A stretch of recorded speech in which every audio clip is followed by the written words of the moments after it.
Prendre le bus avec un abonnement en règle demain pourrait s'avérer très compliqué et pour cause.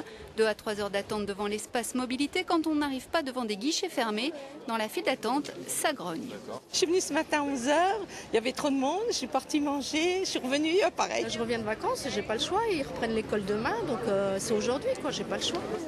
Il faut dire qu'au guichet, on gère en plus des abonnements la mise en place de la nouvelle billetterie, pas simple à une semaine de la rentrée. La création d'une carte met plus de temps qu'auparavant, donc automatiquement la file des clients s'accumule. Et du coup, on parle déjà d'ouvrir de nouveaux guichets pour limiter l'attente des usagers. Des mois de travaux et enfin la délivrance. L'avenue de Strasbourg est de nouveau ouverte à la circulation dans les deux sens. La fin d'un long calvaire pour les nombreux commerçants qui ont été durement touchés par le chantier Métis. L'attente a été interminable. 39 mois de travaux. Alors la fin du chantier du Métis, avenue de Strasbourg, Hugues l'espérait plus que tout. Car durant cette période, la clientèle a déserté sa station-service. Son chiffre d'affaires a chuté de 60%.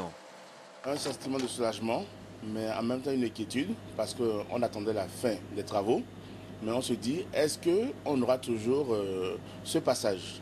Parce que c'est devenu une desserte, donc c'est un sentiment mitigé.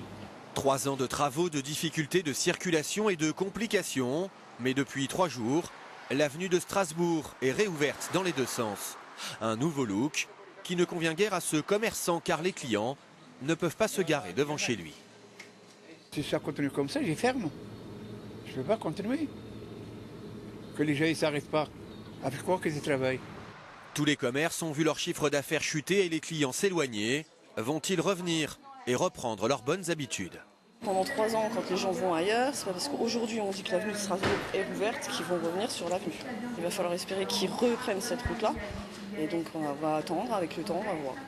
Des commerçants qui ne garderont pas forcément un bon souvenir de cette période et qui espèrent donc des jours meilleurs.